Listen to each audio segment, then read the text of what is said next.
Christians, make Egypt great again. A little mini series I'm doing on Exodus 1 regarding the new king over Egypt who followed the death of Joseph and the Pharaoh that governed over him.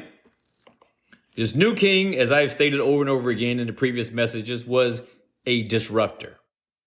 His whole goal was to undo everything that Joseph had done and everything that the previous Pharaoh had done, especially and in particular when it comes to the relationship between the Egyptians and the Israelites.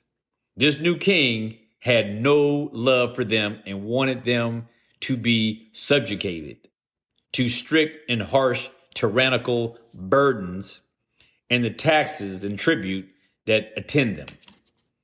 So his mission was to recruit his own people, turn them against the Israelites, and cause them to believe that the Israelites are going to be a problem for their nation. So they had to be dealt with. And so he was successful at getting the Egyptians to turn on the Israelites and to comply with his policy.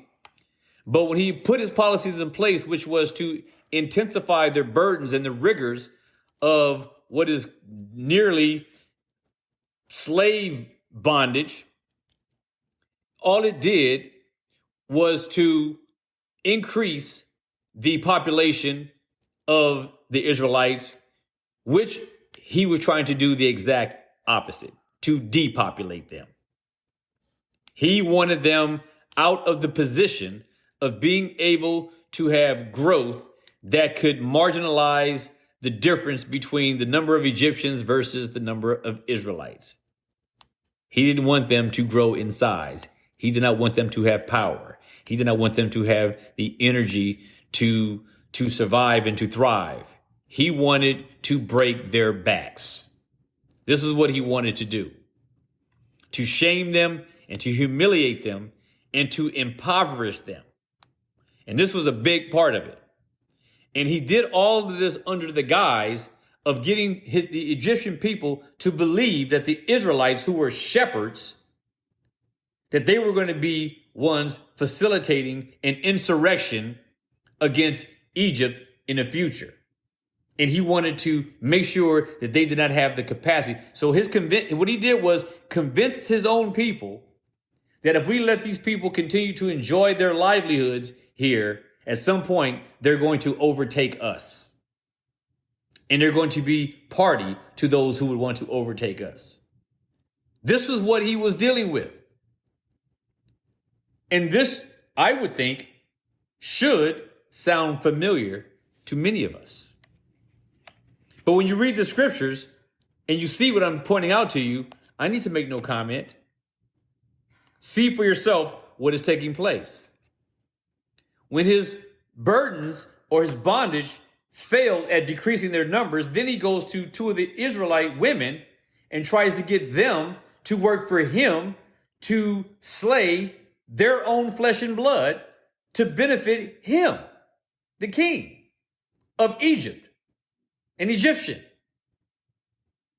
But those two women, the midwives, the head nurses, wouldn't comply because they feared God.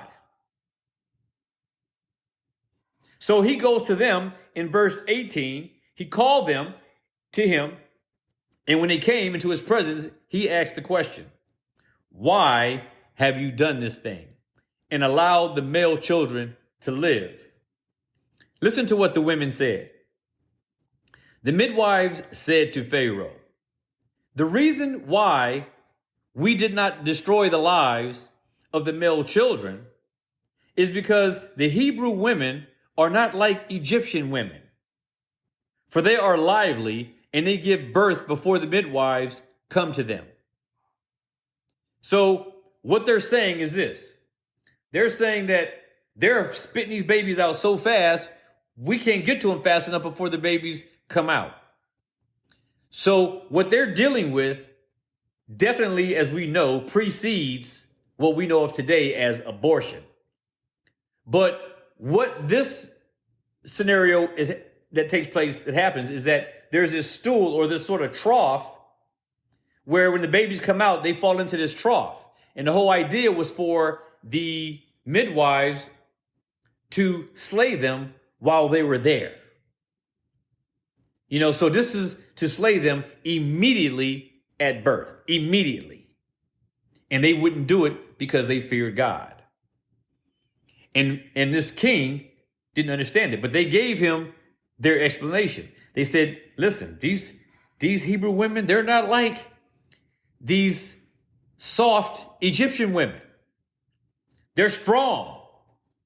And they spit these babies out, and there's so many, and they can endure so much that it just got away from us, and there's no way for us to be able to accommodate this request. It's just too much. So in verse 19, as I said, they tell him, we can't do it. These women are too strong, too many. So in verse 20, it says, therefore God dealt well with the midwives, and the people multiplied and grew mightily. Now, notice this. The Pharaoh, this new king, he tried strict and harsh burdens, tasks to stifle the growth of Israel. Then he tried to get these two midwives to facilitate slaying all of these boys when they're born. But it seems that no matter what he tries, all it does is result in the Israelites multiplying at a faster rate, going contrary to what his plans were designed to do.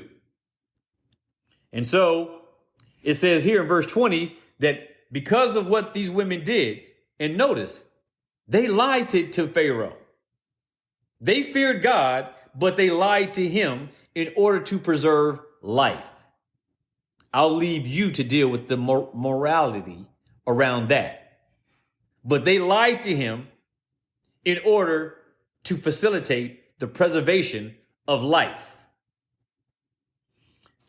So in verse 20, therefore God dealt well with the midwives, and the people multiplied and grew mighty. And then it says in verse 21 of Exodus 1, and so it was that because the midwives feared God, he provided households to them.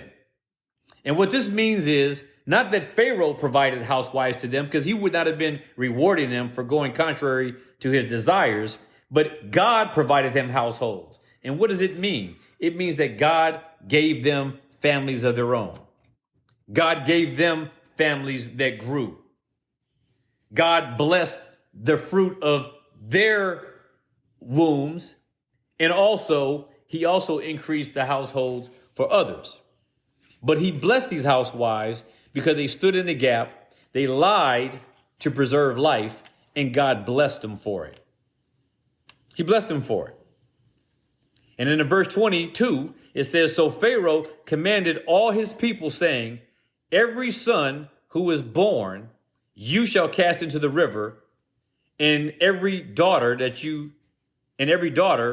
you shall save alive. Now, it's interesting also that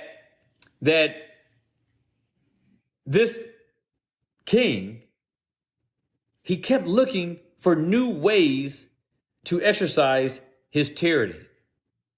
But no matter what he did, it resulted in the opposite effect for which he was trying to make happen.